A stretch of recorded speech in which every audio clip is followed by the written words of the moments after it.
Artemis crew has arrived at the Kennedy Space Center. All that and more news right now. This is News 3 New Mexico, your local source for news, sports, and first weather.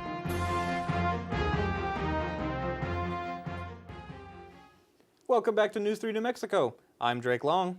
And I'm Samantha Stressman. Thank you so much for watching. An Albuquerque man has been found guilty of a stabbing at a restaurant in 2025, according to the Bernalillo County District Attorney. Nicholas Sansauci has been charged for the stabbing of an 8-year-old girl on April 25th of 2025 at Saggiao's restaurant near the University of New Mexico. The incident occurred when the young girl stepped in front of Sansauci, who then grabbed a beer bottle before smashing it over her head and stabbing her in the neck. This resulted in the young girl needing 19 stitches, but she has since made a full recovery. Sansauci has been found guilty and is being charged with 1 count of first-degree child abuse and 1 count of third-degree child abuse. According to Sam Bregma, the Bernalillo County District Attorney, Sansauci will spend 12 years in prison, with 3 years of probation following their release. An Oklahoma woman has been arrested and charged for the 2020 murder of a 58-year-old Albuquerque man. Stephanie Leehouse is currently charged with an open count of murder in the first degree in connection to the 2020 murder of Hubert Stewart. Stewart was found stabbed nearly 40 times in the parking lot of the Thunderbird Little League fields near Comanche and Interstate 25. Police used DNA evidence from the crime scene to connect Leehouse to the stabbing. According to Leehouse, she stabbed Stewart in self-defense when he sexually assaulted her. A DNA test from June 2021 concluded that her DNA was not found on Stewart's body and provided contention to her claim. An ongoing exhibit at the Millicent Rogers Museum in Taos, New Mexico honors an indigenous artist whose life ended tragically. Diana Autumn Leaf Suzazu is being honored posthumously with an exhibit including over 20 pieces of her art. Her art ranges from paintings to letter drawings of illustrations from her children's book titled Taos Pueblo Fall, depicting everyday life on the Taos Pueblo. This is the first time the drawings have been seen by the public. Suzazu had been pursuing a master's degree in studio art from the Institute of American Indian Arts prior to her death in 2021 at the hands of her boyfriend. Her art often reflected her Taos Pueblo and Dene heritage with inspiration from Japanese anime and manga. The exhibit will be on display through March 1st of 2027. On March 23rd, the Texas Department of Public Safety conducted a traffic stop in Carson County that resulted in the seizure of 20 pounds of suspected cocaine. The suspected drugs were found in an 18-wheeler that was towing a car hauler. One of the cars being hauled allegedly didn't match up properly with their paperwork, which raised suspicions and was the reason for the traffic stop. While searching the car, troopers allegedly found a hidden compartment in the dashboard containing multiple packages of the suspected cocaine. This 18-wheeler was suspected to be traveling from California to North Carolina. However, no arrests have been made at this time. You know, Lainey, my hair is just getting everywhere with this wind. It's kind of crazy. I imagine it is. It is pretty badly windy out there. And you know, some people are having it even worse than us. Let's take Albuquerque, for example.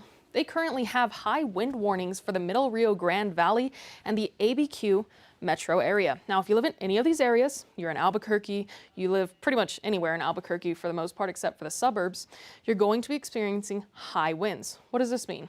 We're going to be experiencing winds that are in about 40 to 50 mile per hour, but the gusts can get up to 60 to 70 mile per hour. So if you live in these areas, structural damage may happen.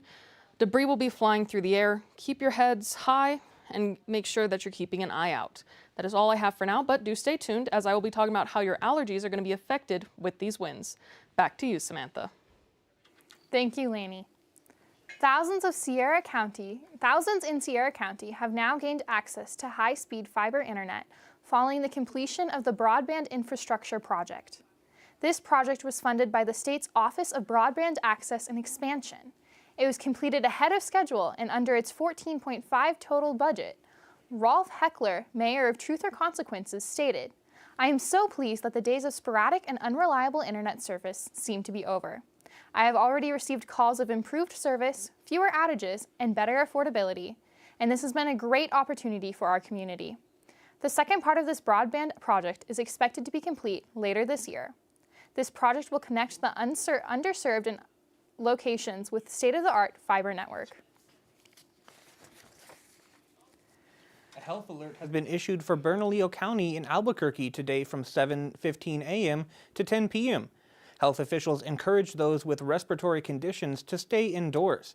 In addition to the alert, officials have shut down businesses and contractors that cause large amount of dust due to the potential high winds and already present dust. Residents are encouraged to close all windows and doors and to run all heating and cooling systems on recycle/recirculation to keep dust intake to a minimum. Residents are asked to seek medical attention if they feel any symptoms of heart or lung disease, including chest tightness, shortness of breath, pain, or unusual fatigue. Eastern New Mexico University will be hosting a New Mexico Supreme Court event at the University Theater Center on Wednesday, April 1st, from 8 a.m. to 5 p.m. The UTC will be closed to all individuals who are not registered participants of this event.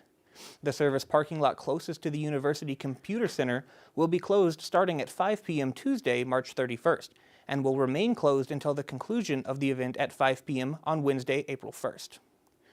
Individuals who are not registered or participating in the event will be asked to leave the premises, and vehicles that are parked in the service parking lot due to the closure will be towed at the owner's expense. For questions, comments, or concerns, you can contact the ENMU Department of Public Safety at 575-562-2393.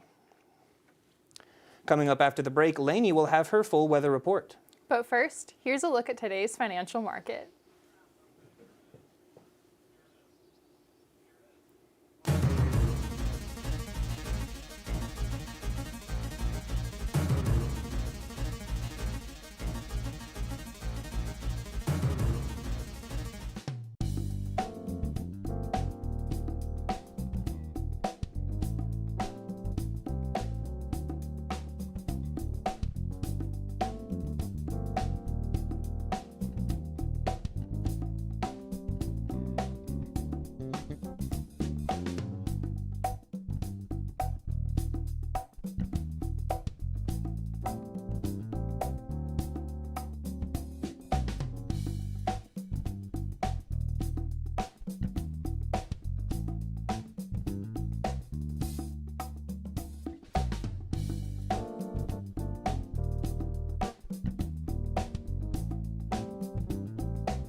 Welcome back, weather fans. My name is Lainey Carlock. Let's take a look at that national radar.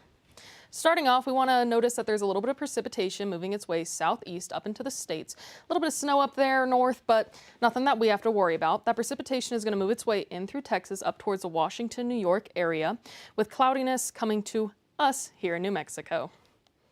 Moving on, I did promise that we would take a look at those wind speeds, so we are.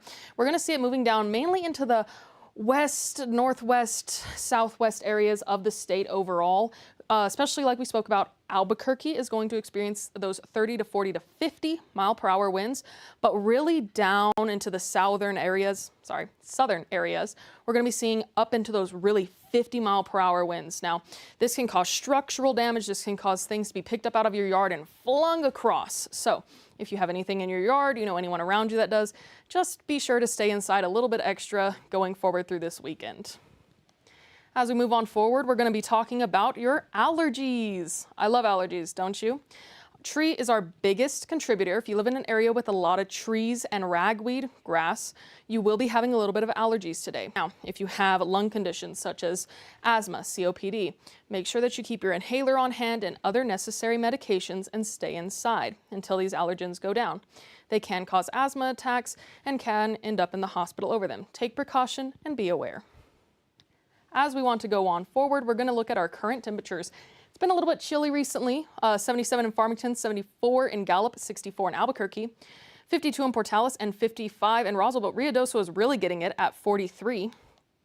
Going on tonight, our lows, we're going to be seeing 42 in Farmington, 37 in Gallup, 47 in Albuquerque, 41 in Roswell, 43 in Portales. These are not yet freezing temperatures, but they are getting pretty close. We have a little bit of a cold front pushing its way into the state, but it will be heading out pretty soon.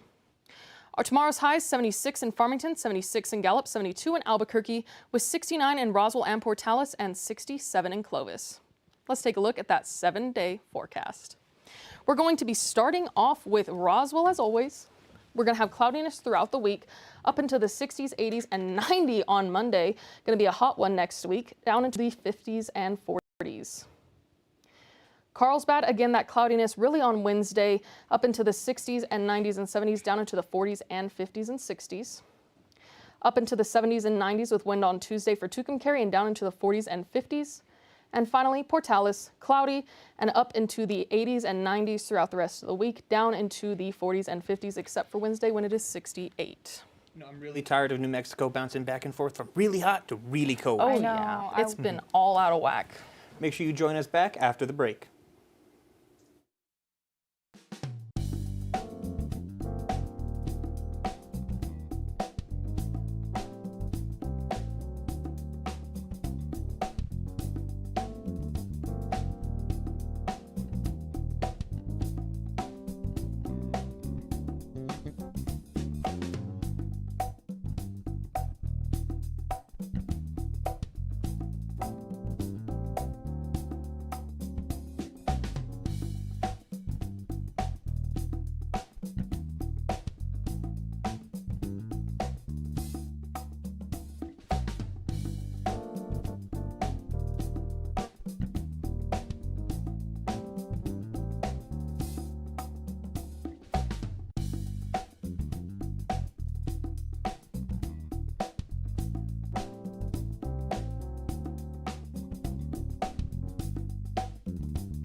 Welcome back.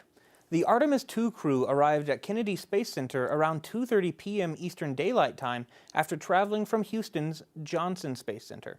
All 4 astronauts plus the 2 designated backup crew were greeted at their landing and took some questions from media, before going on to their final stretch of isolation awaiting the April 1st launch.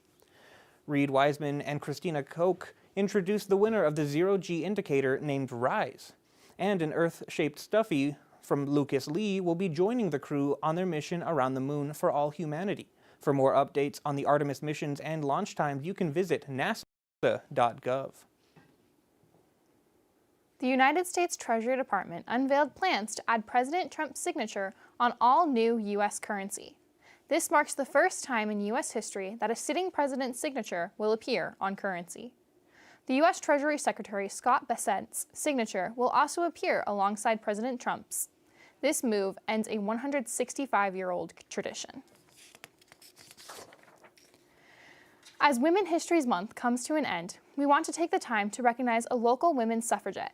Florence Moss was born in Weiss County, Texas on August 29, 1876. In 1896, Florence married George William Carr and moved to Portales, New Mexico. In 1917, the governor's wife, Dion Lindsay, brought Mrs. Carr onto a state committee. In May of that year, Florence Moss Carr represented DeBaca County on the Women's Auxiliary of the State Council's Defense. This was designed to coordinate women's efforts in the state during World War I. Florence Moss Carr died June 6, 1936, and is buried in Portales Cemetery. Encouraging news for people looking to start or expand their family. Costco says it will now offer IVF treatment to its customers via a partnership with 2 health companies. The big box retailer says its goal is to make the often expensive procedure more affordable and transparent. Maribel Gonzalez is in Los Angeles with how this type of treatment can help people with their family planning. IVF stands for in vitro fertilization. That's where the eggs and the sperm are taken outside of the body and put together in an IVF lab to create embryos. That embryo can later be transferred into an individual's uterus. IVF is a treatment medical experts say can be very effective for family planning, but it's expensive, with an estimated cost of a single cycle ranging from $15,000 to $20,000, according to the American Society for Reproductive Medicine. And in some cases, patients may need more than one round of treatment. This month, Costco announced a new partnership with the health platform Sesame and the fertility network EVRMA North America to offer IVF treatment to its members.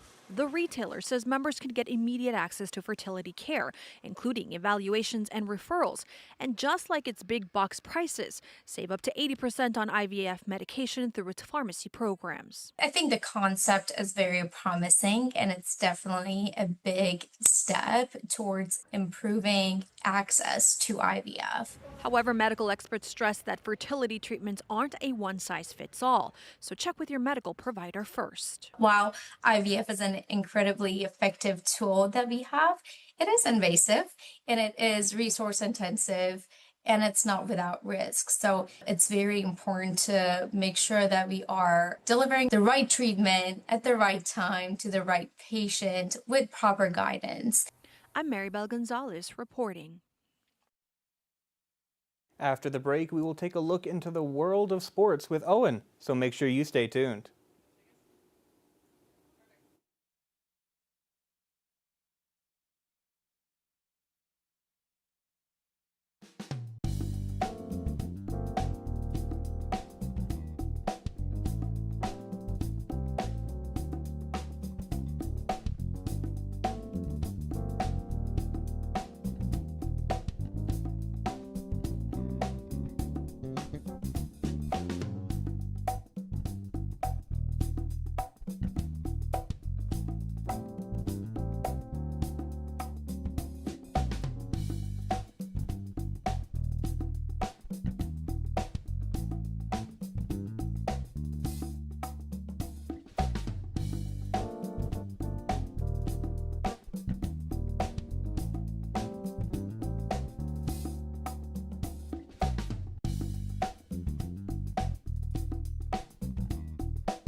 Both women and men's rodeo teams have a lot on the line as they're competing for higher ranks in Schneider, Texas this weekend.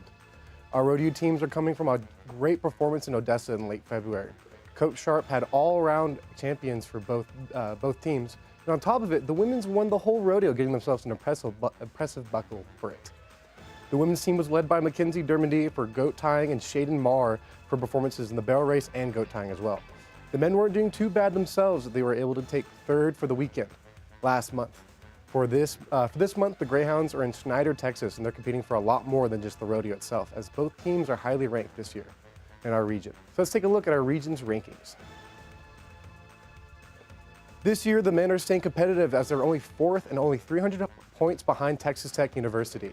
They're being led by their very own Jacob Walters. He was responsible for 435 of the 550 points they scored in Odessa, with sub 10 seconds tie-down roping and taking third in steer wrestling.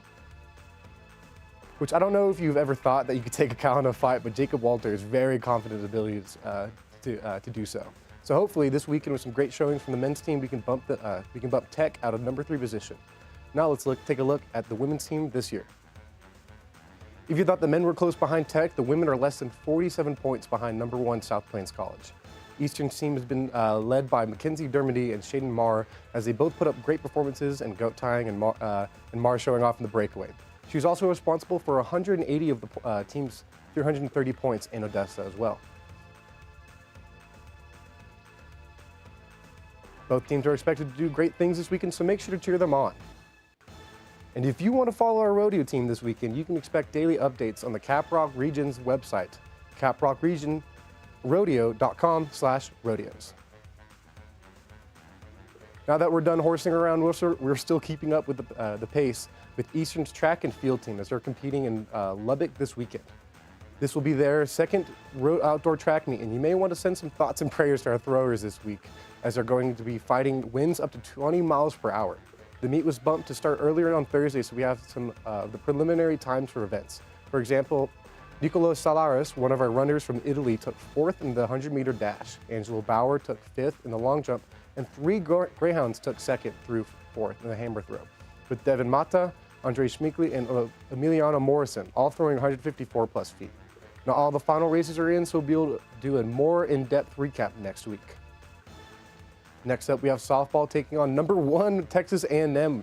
West Texas has currently dropped only 1 game against anyone in the Lone Star Conference, so our Greyhounds have some work cut out for themselves. The Greyhounds are 10-10 in the conference, with Samantha Powersey earning Lone Star Conference Freshman of the Week after hitting 71% along with a double and a triple in her season. The Greyhounds last week faced 13-1 Lubbock Christian and lost both games, but were close in the second game, only losing by 1 point in a 3-4 game. So with a familiar story this weekend, let's hope the Greyhounds can improve from last week and topple the queens of the conference. Well, that was a lot of Greyhound athletics to get through, but that's never a bad thing for me, as I love watching our teams. Make sure to either make the drives to their away games or try to tune in for all these things that are happening this weekend. I've been your sports host, Owen Giesler, and don't go anywhere as we go back to the desk after this.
Welcome back.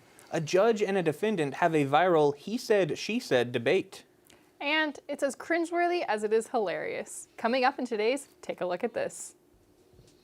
Watch a judge berate a woman for allegedly driving whilst attending a Zoom court hearing. You cannot be driving, ma'am. Despite her insistence, she wasn't. I'm not driving. Video from Michigan's 33rd District Court shows the woman log on to the virtual video hearing, which, according to WDIV, was a case involving a claimed debt.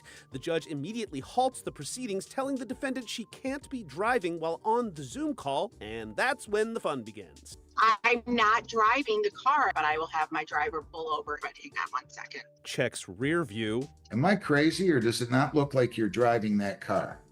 I'm not driving the car. I'm a passenger in the car, sir. Keeps eyes on road. You know you're lying to me, right? Then the judge plays his ace. Let me see the driver. Oh, it's awkward. It's awkward. It's awkward. Hang on 1 second. No. I have to ask their permission. And it goes on like that. But eventually the judge has heard enough, and as the woman appears to climb out of the vehicle, Do you think I'm that stupid?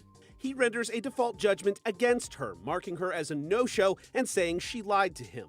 The video has since made the rounds online, where social media users did what they do best, levying their own judgments on the surreal situation. And even though the judge was seemingly convinced, I'll reserve my own judgment and instead simply say what my teenage son would say if he saw it. Pfft, bruh. For Take a Look at This, I'm Jeremy Roth. You know, Lainey, how about we take one final look at that weather coming up? Absolutely. It's very important to take a look at that final weather. I think so, at least. Starting off with Santa Rosa, 56, 68, 85 with a little bit of cloudiness throughout the week.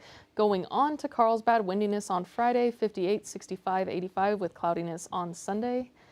And finally, Portales, windiness on Friday, 64, 65, 85 with some cloudiness on Sunday to finish off our weekend. You know, it's still doing that thing where it's like, oh, comfortable 60s. You know, you could go outside, bam, 90 degrees. And I don't much appreciate it. You know, when I asked for warmer weather, I did not mind and think it was going to be in the 90s. Well, you know, as we move forward throughout that after springtime weather, it gets a little bit colder and then it'll just jump up in heat, and that's how summer works. Thank you so much for joining us. Make sure you tune back in next week.